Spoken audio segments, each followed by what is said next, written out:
ఓం అరుణాం కరుణాతరంగితాక్షిం ధృతపాశాంకుశపుష్పబాణచాపాం అణిమాదిభిరావృతాం మయూకైః అహమిచ్చేవి విభావయే భవానీం. ఓం శ్రీ విజయవాడ కనకదుర్గాదేవ్యై నమః. ఓం శ్రీ దుర్గామల్లేశ్వరాభ్యాం నమః. మనకి ఈ సాధన లేనిదే కర్మ అనేటటువంటిది అక్షయం కాదు.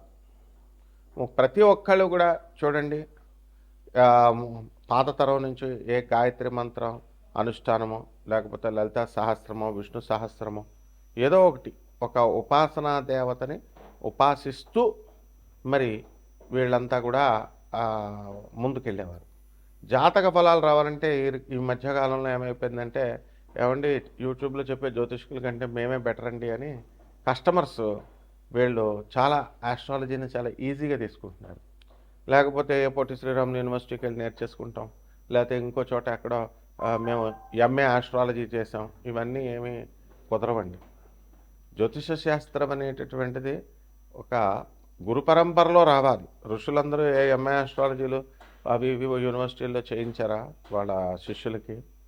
కాబట్టి జ్యోతిష శాస్త్రాన్ని ఒక చుక్కాని లాంటిది. ఇది మనం పూర్వజన్మ చేసినటువంటి కర్మల్ని, మరి ఇప్పుడు రేపు అనుభవించబోయేటటువంటి కష్టాలని సుఖాలని వీటినన్నిటిని కూడా అది చూపించి మార్చుకో నువ్వు అని చెప్తుంది. అయితే దాన్ని ఫలదీపికను తీసుకొచ్చి ఈ రెమెడీస్ చేస్తే ఇలా అయిపోద్ది, ఆ రెమెడీస్ చేస్తే ఇలా అయిపోద్దని అతిగా ప్రచారం చేయడం వల్ల మొత్తం ఉన్నది పోయే ఉంచుకున్నది పోయే అన్నట్టుగా జ్యోతిష శాస్త్రంలో దానిపైన ఆ శాస్త్రం మీద నమ్మకం పోగొట్టేశారు. కాబట్టి మొట్టమొదటగా ఏంటంటే జ్యోతిష శాస్త్రం అనేటటువంటిది నేర్చుకుంటే వచ్చేది కాదు. ఇది ఫస్ట్ పాయింట్. ఎవరైతే ఎంఏ ఆస్ట్రాలజీలు చేసాము లేకపోతే ఈ చేసాము అని వాళ్ళని చూసి మేము కూడా చేసేస్తామని అనుకోవడం అది కేవలము మూర్ఖత్వమే అవుతుంది. గురు పరంపరలో సాధనా పరంగా రావాలి. మా గురువు గారు మధుర కృష్ణమూర్తి శాస్త్రి గారు మొత్తం యావత్ ప్రపంచంలోనే నెంబర్ 1 జ్యోతిష్కులుగా, ఇండియన్ ఆస్ట్రాలజికల్ సొసైటీకి ప్రెసిడెంట్గా, రాజమండ్రిలో ఆయనకి తిరుగులేనటువంటి పేరు ప్రపంచం అంతా కూడా. Shakuntala Devi last 10 years world human computer ఆమె రావడము, మేము ఉమారామలింగ కళ్యాణ మండపంలో జ్యోతిష సదస్సులు పెడితే అక్కడికి రావడము, ఆమెకు మేము మా గురుగారు ముహూర్తాలు పెట్టడం ఇవన్నీ చేసేవారు. అలాగే బెంగళూరు వెంకటరామన్ గారు వీళ్ళంతా కూడా వచ్చేవారు. అది మా గురుగారు సర్కిల్. అది గురు పరంపరగా రావాలి. అలాగే ఈ సాధన అనేటటువంటిది ముఖ్యం. ఎవరో ఒక దేవత ఆరాధన ఉండాలి, లేకపోతే జ్యోతిష శాస్త్రం ఫలించదు, ప్రెడిక్షన్స్ చెప్పలేము. అలాగే మోడర్న్ సైన్స్ని కూడా మనము దాన్ని బ్లెండ్ చేయాలి. ప్రాచీనమైనటువంటి ఈ ఋషి శాస్త్రాన్ని, ఋషిప్రోక్తమైన జ్యోతిష్ శాస్త్రాన్ని. అందువలన మనకి శంబాలా గ్రామం అని ఇప్పుడు ఈ మధ్యకాలంలో సినిమా వచ్చింది చూడండి మీరు. శంబాలా బై ముల్లపూడి సత్యనారాయణమూర్తి అని మీరు యూట్యూబ్లో చూడండి, కొడితే వస్తుంది. అందులో కాన్సెప్ట్ ఏమిటంటే the first landscape on the earth. మొట్టమొదటగా ఏర్పడినటువంటి భూభాగము, బ్రహ్మదేవుడు సృష్టించిన దాంట్లో మొట్టమొదటి భూభాగం అని నేను చెప్తున్నాను. ఇప్పుడు వీడియోస్ అన్నీ చూడండి.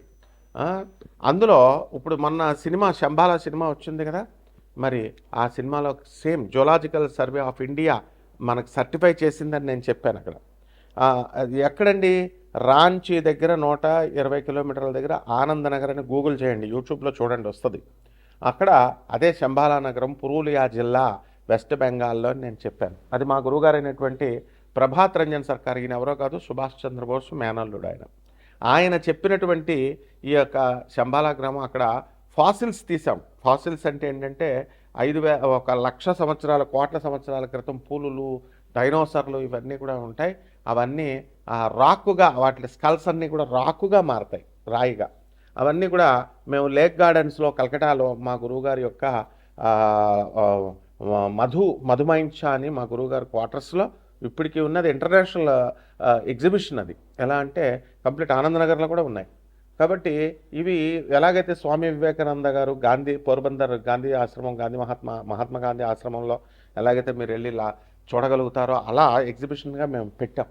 కాబట్టి ఇది వరల్డ్లోనే ఐక్యరాజ్య సమితిలో సభ్యత్వం ఉన్నటువంటి సంస్థ ఆనంద మార్గ అంటే. అలాగే ఈ యొక్క ఈ అక్కడికి వెళ్ళి మనము ఈ ఫాసిల్స్ని చూడొచ్చు అనమాట. అదే మీటిఆర్ కింద ఆకాశంలో నుంచి ఒక ఇంకొక ప్లానెట్ యొక్క భాగం పడినట్టుగా సినిమాలో చూపించారు. అలాగే దీన్ని సర్టిఫై చేసేది జులాజికల్ సర్వే ఆఫ్ ఇండియా అని చెప్పాను. ఇది భూభాగం సర్టిఫై చేసింది. అలాగే ఎన్జిఆర్ఐ నేషనల్ జియోలాజికల్ రీసెర్చ్ సెంటర్లో డిప్యూటీ డైరెక్టర్గా పనిచేస్తున్నటువంటి శ్రీవాత్సవ గారు, ఆర్యన్ అనే శ్రీవాత్సవ గారు, ఆయన మొన్నే రిటైర్ అయ్యారు సార్. సో ఎన్జిఆర్ఐ సర్టిఫైడ్ చేసిందని మనం చెప్పాం. అదేవిధంగా ఈ సినిమాలో కూడా జియోలాజికల్ సర్వే ఆఫ్ ఇండియా, అదే మన జియోలాజికల్ సర్వే ఆఫ్ ఇండియా అధికారిని విక్రమ్ని మరి పంపించడం అనేటటువంటిది స్టోన్ని చూడడం కోసం వెళ్ళడం, రీసెర్చ్ చేయడం చూపించారు సినిమాలో. అదేవిధంగా శంబాలా గ్రామంలో సాధన ఒక సుషుమ్నా నాడి అని చెప్పి వాళ్ళు ఏదో సినిమాటిక్ లాగా తీశారు.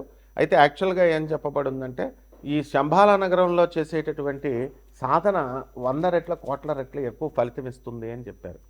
రామ రామ రామ అని దాని ముందు ఒక శ్రీ పెట్టేస్తే చాలు, కోట్ల రామనామాలు జపించినంత ఫలితం వస్తుందని శ్రీరామ రామ రామేతి రమే రామే మనోరమే సహస్రనామ తత్తుల్యం, దానికి సమానము, తత్తుల్యం రామనామ వరానినే అని చెప్పింది. కాబట్టి శంబాలా గ్రామంలో చేసేటటువంటి సాధన 1000 రెట్లు కోట్ల రెట్లు అధిక ఫలితం ఇస్తుంది. ఇది మనం చాలా మెచ్చుకోవాలి. ఎందువల్లంటే మనం చెప్పినటువంటి కాన్సెప్ట్ అప్పట్లో కూడా శక్తి సినిమాలో మెహర్ బాబా గారు, మెహర్ రమేష్ గారు జూనియర్ ఎన్టీఆర్ గారిని హీరోగా పెట్టినప్పుడు ఈ బెజవాడ కనకదుర్గమ్మ తల్లి కాన్సెప్ట్నే మా గురువు గారు ప్రధాన పూజారి అయినటువంటి బెజవాడ కనకదుర్గమ్మ దేవస్థానం అర్చకులు మన దత్తాత్రేయ శర్మ గారు ఆ స్టోరీ కాన్సెప్ట్ ఇచ్చారు. అప్పుడు నేను ఉన్నాను. అక్కడ కూడా ఏం చెప్తారంటే 18 శక్తిపీఠాలకి సమష్టి స్వరూపం విజయవాడ అని చెప్తాం మేము, బెజవాడ కనకదుర్గమ్మ దేవస్థానం. అలా 18 శక్తిపీఠాలకి సెట్లు వేసి అక్కడ ఈజిప్ట్లో ఉన్నటువంటి వెలను వచ్చి ఒక స్తంభాన్ని ఒక మోడల్ వేశారు బెజవాడ దుర్గాదేవి గుడిలాగా, సమష్టి స్వరూపంలాగా. ఆ పీఠాన్ని ఇలా కొడితే అక్కడ అష్టాదశ శక్తి పీఠాలు కదిలిపోతాయి. అక్కడ కూడా మా గురువుగారు చెప్పిన కాన్సెప్ట్నే ఎగ్జాక్ట్గా మెహర్ రమేష్ గారు చక్కగా ఆయన చెప్పడం జరిగింది. అలాగే ఆయన యొక్క వీడియో పార్ట్ 4 రిలీజ్లో, శక్తి పార్ట్ 4 రిలీజ్లో ఆయన మా గురుగారి పేరు చెప్తూ కృతజ్ఞతలు చెల్లించుకున్నారు. అలాగే ఇక్కడ శంబాలా గ్రామంలో కాన్సెప్ట్లో కూడా ఇక్కడ సాధన అనేటటువంటిది ఈ సినిమాలో చాలా మెచ్చుకోవాలి మనం. ఎందువల్లంటే ఇప్పుడు ఈ కాలంలో మైథలాజికల్ స్టోరీస్ తీస్తూ బాగా యూట్యూబ్లో వచ్చినటువంటి వాళ్ళు ఫేమ్ అవ్వాలనే కేవలం ఉద్దేశంతో తప్ప, శంబాలా అనేది ఎక్కడో హిమాలయాల అవతల ఉంటుంది, 64 అడుగుల మనుషులతో నేను చూశాను, నేను వెళ్ళాను, మనుషులు వెళ్ళలేరు, తర్వాత శివపార్వతులు మాకు భోజనం పెట్టారులాగా ఇదంతా పిచ్చి పిచ్చిగా చెప్తూ మైథలాజికల్ స్టోరీ అది అని చెప్పుకొచ్చారు. వాళ్ళకంటే ఎగ్జాక్ట్గా మనం ఈ చిత్ర నిర్మాతల్ని, దర్శకుల్ని, ఆ రైటర్ని మనం చాలా చక్కగా అభినందించాలి. ఎందుకంటే ఒరిజినల్ ఫ్యాక్ట్తో చూపించారు. ఆ శంబాలా గ్రామం ఎక్కడో కాదు, సెర్చ్ చేసుకోండి, Anandnagar, west Bengal, Purulia, పుందాగ్ railway station పేరు, పిన్ కోడ్ మెట్లతో సహా సినిమాను చూపించారు. కాబట్టి మీరంతా కూడా ప్రతి సంవత్సరం కూడా 2 సార్లు జరుగుతుందండి అక్కడ ధర్మ మహాసమ్మేళనము. ఆనంద్ మార్గ డిఎంఎస్ అని కొట్టండి, వచ్చేస్తుంది యూట్యూబ్లో. 10,000 మంది సాధువులు, లక్షల మంది భక్తులు, వీళ్ళంతా కూడా బాబా నామ్ కేవలం అనేటటువంటి మంత్రంతో వీళ్ళంతా కూడా అక్కడ కీర్తన చేస్తారు. అంటే అల్టిమేట్ మంత్రము కలియుగాంతానికి వచ్చేసరికి శంబాలా గ్రామంలో చేసే మంత్రం బాబా నామ్ కేవలం. ఎలా ఓం నమ శివాయ, ఓం నమో నారాయణాయ, బం బాబా అని ఎలాగో ఆ శివుడి మంత్రం అనమాట. కాబట్టి మనం ఇలాంటి విశేషాలు మనం ఎన్నో తెలుసుకుందాం. ఆ శంబాలా గ్రామాన్ని ఈ 12 రాజులు అక్కడి నుంచి పడినటువంటి మీటియార్, ఆ రాయి ఏ విధంగా అయితే ఆ సుషుమ్న ఆ వైరస్ని వాళ్ళకు వచ్చే ఆ సినిమాలో చిన్నపిల్లలకు అందరికీ వచ్చే వైరస్ని గుడి గంటల ధ్వనులతో, ఆ దీప సౌండ్లతో అది ఎలాగైతే అదృశ్యం చేశారో, నెగిటివ్ ఎనర్జీని తీసేశారో, అలాగా శంబాలా గ్రామంలో ఉన్నటువంటి ఆ యొక్క వైబ్రేషన్స్ ఈ 12, 12 రాసులకి ఆ బాబానామ కీర్తనం కేవలం అనేటటువంటి కీర్తన చేయడం ద్వారా ఆ సౌండ్ వల్ల, ఆ సౌండ్ ఎనర్జీ వల్ల మనలో ఉన్నటువంటి దగ్గర ఉండక్కర్లేదు అనమాట. ఆ సౌండ్ ఎనర్జీ బాబానామ కేవలం మీ ఇంట్లోనే చేసుకోవచ్చు. మీ ఇంట్లోనే చేసుకోవడం ద్వారా అక్కడ మీలో ఉన్నటువంటి నెగిటివ్ ఎనర్జీ ఏదైతే ఉందో ఆ నెగిటివ్ ఎనర్జీని మీరు పోగొట్టేసుకోవచ్చు. కావాల్సి ఆ సినిమా కూడా చూడండి, శంబాలా సినిమా చూడండి, అందులో నెగిటివ్ ఎనర్జీ ఎలా పోయిందో. అలాగే బాబా నామ్ కేవలం అనే కీర్తనతో, అది సుప్రీం అల్టిమేట్ మంత్రం, అది ఓం నమ శివాయ అష్టాక్షరి మంత్రం, అది కాబట్టి దానికిలాగా మీరు చేసుకోవచ్చు. అవన్నీ కూడా సీక్రెట్స్ చెప్తాం. అందువల్ల ఇదంతా మా స్టూడెంట్స్కి మేము చెప్తున్నాం కాబట్టి ఇది టోటల్గా సెంట్రల్ గవర్నమెంట్కి తెలిసినటువంటిది. టోటల్గా highly educated Nobel prize winner అయినటువంటి డాక్టర్ రవి బాత్రా, మా గురువు గారు ప్రభాత్ రంజన్ సర్కార్ గారు శిష్యుడు. ఆయన ఇచ్చినటువంటి ప్రగతిశీల ప్రయోజక తత్వం ప్రౌట్ అనేటటువంటి సిద్ధాంతంతో ఆయన దాని మీద వర్క్ చేసి నోబెల్ ప్రైజ్ తెచ్చుకున్నాడు. ఇవన్నీ కూడా గూగుల్లో చూసుకోండి. Nobel prize winner doctor Ravi Batra 1993 economics అని ప్రౌట్ అని కొట్టండి, వచ్చేస్తుంది. కాబట్టి ఈ విధంగా మనం ఈ ద్వాదశ రాశుల వారికి అందరికీ కూడా మనకి ఏ విధంగా ప్రభావితం చేస్తే ఒక్కొక్క రాశి వారికి చెప్తాను. వృశ్చిక రాశి, ఈ వృశ్చిక రాశి వారికి అందరికీ కూడా మరి అర్ధాశ్రమ రాహువు, పంచమ శని, ఆ విధంగా మనకి ఈ యొక్క అష్టమ గురుగ్రహ ప్రభావాలు ఉన్నప్పటికీ కూడా మనకి ఉత్తరాయణ కాలం వచ్చేసిన తర్వాత రవి మకర రాశిలోకి జనవరి 14 నుంచి వస్తున్నాడు. దాని తదనంతరం 17, 18, 19 తేదీల్లో వరుసగా శుక్రుడు, బుధుడు, రవి గ్రహాలు కూడా మకర రాశిలోకి వచ్చిన తర్వాత ఈ కుజుడు మనకి మంచి పొజిషన్లోకి వచ్చాడు. కాబట్టి ఈ యొక్క వృశ్చిక రాశి వారికి అందరికీ కూడా వీళ్ళ అన్నదమ్ములు, సిస్టర్స్ బాగా డెవలప్మెంట్ అనేటటువంటిది అవడానికి అవకాశాలు ఉన్నాయి. అదేవిధంగా మీ సోదరుల దగ్గర నుంచి కోఆపరేషన్ అనేటటువంటిది బాగా ఎక్కువగా మీకు అందడం జరుగుతుంది. భూములు, మీ పేరు మీద ఉన్నటువంటి భూములు ఏమైతే ఉన్నాయో అవన్నీ కూడా మంచి రేట్లు వచ్చి మనకి ఫిబ్రవరి నెల నుంచి ముందుకు వెళ్ళడం జరుగుతుంది. రియల్ ఎస్టేట్ రంగంలో ఉన్నటువంటి వాళ్ళు కూడా బ్రహ్మాండంగా సంపాదించడం అనేటటువంటివి జరుగుతాయి. అలాగే ఈ యొక్క ప్రభుత్వం నుంచి కూడా సహాయ సహకారాలు మీకు అందుతాయి. అలాగే ఈ కాంట్రాక్టర్లు ఉంటారు, మరి వాళ్ళంతా కూడా పనులు పూర్తి చేస్తున్నారు. మరి ఈ బిల్స్ అన్నీ కూడా ఇంకా పెండింగ్లో ఉన్నాయి. ఆ పెండింగ్లో ఉన్నటువంటివన్నీ కూడా కొంచెం కొంచెంగా శాంక్షన్ అవ్వడము ఇలాంటివన్నీ కూడా జరుగుతూ ఉంటాయి. అలాగే భార్యాభర్తల మధ్య ఈ యొక్క విరోధాలు అనేటటువంటివి థర్డ్ పర్సన్ వల్ల రావడానికి అవకాశాలు ఉన్నాయి. కాబట్టి అటువంటి వాళ్ళందరూ కూడా జాగ్రత్తగా చేసుకుంటూ, గురుబలం లేదు కాబట్టి మీరు ఒకటంటే అవతల వాళ్ళు ఇంకోటి అర్థం చేసుకునే విధంగా ఉంటాయి కాబట్టి జాగ్రత్తగా చేసుకోవాలా. అలాగే అప్పులు కూడా మీకు రావడం లేదండి, మేము అప్పులు అడిగినా సరే మాకు రావడం లేదండి అని అనుకునేటటువంటి వాళ్ళకి అప్పులు మీకు బాగానే వస్తాయి జూన్ 2, 2026 సంవత్సరం వరకు. అలాగే ఆలోచనలు, కొత్త కొత్త వ్యాపారాలు ప్రారంభించాలా అనేటటువంటి ధోరణితో మీరు చక్కగా ముందుకు వెళ్తారు. ఆధ్యాత్మిక పరంగా ఎదుగుదల అనేది ఉండాలి. మేము ఇతర దేశాల నుంచి కూడా మేము వస్తాము, మరి ఇతర దేశాల నుంచి యాత్రలు అవన్నీ కూడా చేసుకుంటూ వచ్చి చక్కగా తీర్థయాత్రలు అవన్నీ కూడా చేయాలి, శక్తిపీఠాలు చూడాలి, ద్వాదశ జ్యోతిర్లింగాలు చూడాలి అని ఇలా భావిస్తూ ఉంటారు.